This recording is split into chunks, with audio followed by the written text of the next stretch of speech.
आपल्यासोबत गोपीचंद पडळकर आहेत. मराठा आरक्षणासंदर्भात आपण त्यांच्यासोबत बातचीत करत आहोत. मागासवर्ग आयोगाने जो तिढा निर्माण झाला आता की कोणी घ्यायला तयार नाही आहे, तर काय तुमची भूमिका? राज्य सरकारची भूमिका ही महाराष्ट्रातील बहुसंख्य समाजाच्या विरोधातली भूमिका आहे.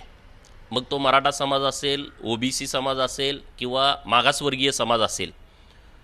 मुळात ओबीसीचं रिझर्वेशन रद्द झाल्यानंतर सुप्रीम कोर्टानं राज्य सरकारला ओबीसींचा इम्पेरिकल डेटा सुप्रीम कोर्टात ओबीसींच्या बाजूनं सादर करा असं 13/12/2019ला सांगितलं होतं. 13/12/2019ला राज्यामध्ये महाविकास आघाडीचं सरकार निर्माण झालेलं होतं.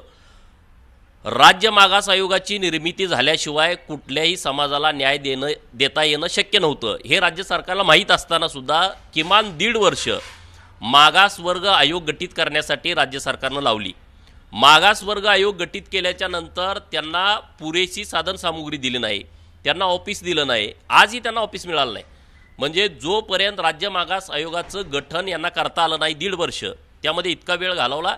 गठन केल्याच्या नंतर त्यांना साधनसामुग्री दिली नाही, त्यांना ऑफिस दिलं नाही, त्यांना स्टाफ दिला नाही.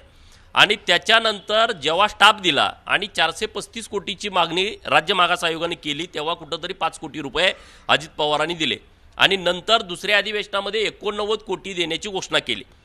परंतु मागच्या अधिवेशनामध्ये ह्यांनी या राज्य मागास आयोगाचे अधिकार काढून घेतले आणि दुसऱ्या आयोगाची घोषणा केली. खरं तर राज्य मागास आयोगाची अधिकार काढून घ्यायची गरज नव्हती. कशासाठी तुम्ही काढून घेतले? कारण या आयोगामध्ये सर्वात जास्त सर्व समाजाच्या लोकांना घेतलं होतं. सर्व समावेशक आयोग निर्माण केला होता आणि काही मंत्र्यांना हे नको वाटलं. ह्यांची मनमानी चालू आहे. काही 2-4 मंत्री मनमानी करतायत आणि त्यांनी याचे अधिकार काढून घेतले. त्यामुळे मराठा आरक्षणाला मोठा सगळ्यांनाच धोका आहे. मराठा आरक्षणाला सुद्धा वेळ लागतोय आणि ओबीसीच्या जे स्थानिक स्वराज्य संस्थेतलं रिझर्वेशन आहे त्याचं पुनर्स्थापना करण्यामध्ये वेळ लागतोय. 435 कोटी कुठं आता 10-20 कोटीमध्ये त्यांना जयंत बंटियाच्या माध्यमामधून त्यांना माहिती गोळा करायची आहे. अरे का तुम्ही असे पद्धतीनं चुकीचं वागताय? याचा सर्व महाराष्ट्रातील लोक विचार करतायत की 435 कोटी राज्य मागास आयोगानं मागणी केली होती इम्पेरिकल डेटा गोळा करण्यासाठी. ते काम आता 10-20 कोटीमध्ये ह्यांना करायचं आहे. म्हणजे थातूरमातूर गोष्ट तयार करायची, इम्पेरिकल डेटा तयार करायचा, तो सुप्रीम कोर्टात द्यायचा, परत ते नाकारतंय आणि परत ह्या सगळ्या लोकांच्यावरती अन्याय होतोय. म्हणजे राज्य सरकार हे लोकशाहीच्या माध्यमातून काम करत नाही. त्यांची काही मंत्र्यांची मनमानी चालू आहे. 2-4 रूममध्ये बसतात आणि ठरवतात आणि त्या पद्धतीनं हे सगळं महाराष्ट्रामध्ये जातीय तेढ निर्माण करतायत.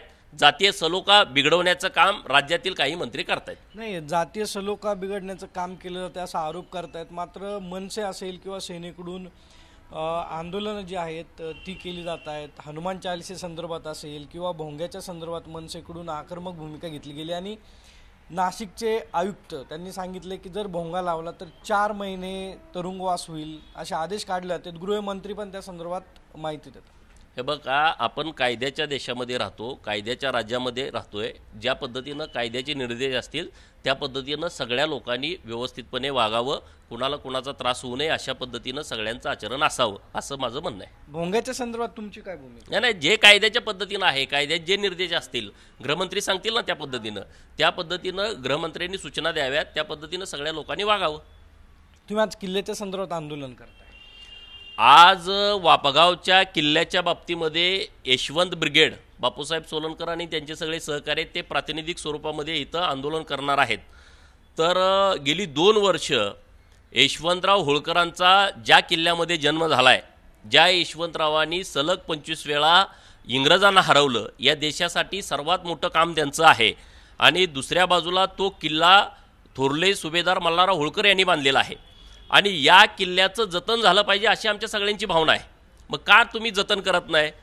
किल्ल्यांचं जतन झालं पाहिजे, संवर्धन झालं पाहिजे. एका बाजूला सरकार बोलतंय आणि दुसऱ्या बाजूला होळकरांचा जो किल्ला आहे त्या किल्ल्याची पडझड झाली पाहिजे. तो किल्ला नेस्तनाबूत झाला पाहिजे. त्या किल्ल्यातून बहुजन समाजाला जी ऊर्जा मिळते, जो स्वाभिमान मिळतोय, ज्या आदर्श मिळतोय, तो नेस्तनाबूत झाला पाहिजे अशी भूमिका राज्य सरकारची राहते आहे. रयत शिक्षण संस्थेला हा किल्ला 1965ला शिक्षणासाठी दिला आहे. आता रयत शिक्षण संस्थेची सुबत्ता झाली आहे, आर्थिक सुबत्ता झाली आहे. रयत शिक्षण संस्था ही राज्यातली एक मोठी नामांकित संस्था आहे. त्यामुळे त्यांनी बाजूला जागा घेऊन तिथं इमारती बांधाव्यात. आणि हा किल्ला राज्य सरकारकडे द्यावा अशी आम्ही वारंवार मागणी करतोय. पण आज या दिनांकापर्यंत राज्य सरकारनं याबद्दल भूमिका स्पष्ट केली नाही. रयत शिक्षण संस्थेच्या अध्यक्षांनी भूमिका स्पष्ट केलेली नाही. म्हणून आज आम्ही इथं यशवंत ब्रिगेडनी जे आंदोलन ठेवलं आहे त्या आंदोलनाला मी पाठिंबा देतोय. आणि राज्य सरकारनं हा किल्ला ताब्यात न घेतल्यामुळं आमची मागं बैठक झाली, तर त्या बैठकीच्या माध्यमातून आमचं ठरतंय जर राज्य सरकार चालढकलपणा करत असेल, वेगळी भूमिका घेत असेल, तर महाराष्ट्रातील बहुजन समाजानं हा किल्ला ताब्यात घ्यायचा आणि त्याचं जतन, त्याचं संवर्धन लोकवर्गणीतून करायचं असं आम्ही सगळ्यांनी ठरवलंय. येत्या काही दिवसामध्ये त्याबद्दल आम्ही निर्णय घेणार आहे. नाही, जातीय तेढ निर्माण होतोय, दंगली घडायला सुरुवात झाली आहे. कोण सर्वस्वी जबाबदार आहे या सगळ्या गोष्टीला? मनसेच्या भूमिकेबाबत तुमची भूमिका काय? हे बघा, जातीय तेढ वगैरे काही निर्माण होण्याचं कारण नाही. ज्या त्या पक्षाची ज्या पद्धतीनं भूमिका मांडतंय, आम्ही आता आमच्या किल्ल्याच्या बाबतीमध्ये आज ठामपणे मांडतोय की आमचा किल्ला ताब्यात घ्या. तुम्ही इतर सगळे किल्ले ताब्यात घेताय, मग हा किल्ला का ताब्यात घेत नाही? या किल्ल्यावरती का पैसे तुम्ही खर्च करत नाही? तर हे सरकारनं निर्णय का नाही घेतला 2 वर्ष? मी सभागृहात अनेक वेळा विषय मांडला. इथं लोकांच्या मध्ये आमची आंदोलनं सारखी चालू आहेत, तर तुम्ही त्याच्यावरती का निर्णय घेत नाही? म्हणजे सरकार कशा पद्धतीनं वागतं हे तुमच्या लक्षात येतंय ना. हा किल्ला पुरातन खात्याच्या ताब्यामध्ये पाहिजे होता. या किल्ल्यावरती संवर्धनासाठी राज्य सरकारनं पैसे खर्च करायला पाहिजे होते, परंतु त्याच्यावरती निर्णय घ्यायला सरकार तयार नाही. या आंदोलनामध्ये आता पुढची भूमिका काय असेल? नाही, आंदोलन यशवंत ब्रिगेडच्या वतीनं हे आंदोलन ठेवलं आहे, तर आम्ही त्या आंदोलनाला 11 साडे 11 वाजता आम्ही भेट देणार आहे. ते सगळे कार्यकर्ते ज्या पद्धतीनं ठरवतील त्या पद्धतीनं आम्ही पुढे जाऊ. पण आता आम्ही राज्य सरकार जर यामध्ये काही लक्ष घालणार नसेल तर आम्ही लोकवर्गणीतून या किल्ल्याचं संवर्धन करू. सदावर्तेंना अटक झाली, या त्या एसटी आंदोलनातही तुम्ही होतात? हो, एसटी आंदोलनात आम्ही होतो.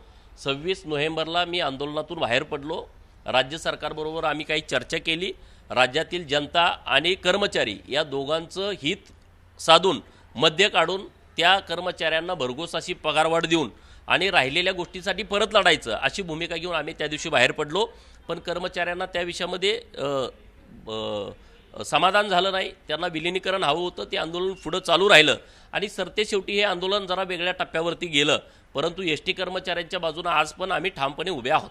नक्की एसटी कर्मचाऱ्याच्या बाजूने ठाम उभा असल्याची माहिती गोपीचंद पडळकर यांनी दिली आहे. व्हिडिओ जर्नलिस्ट नितीन सांडबोरसह सागर ऑर्जी 24 तास.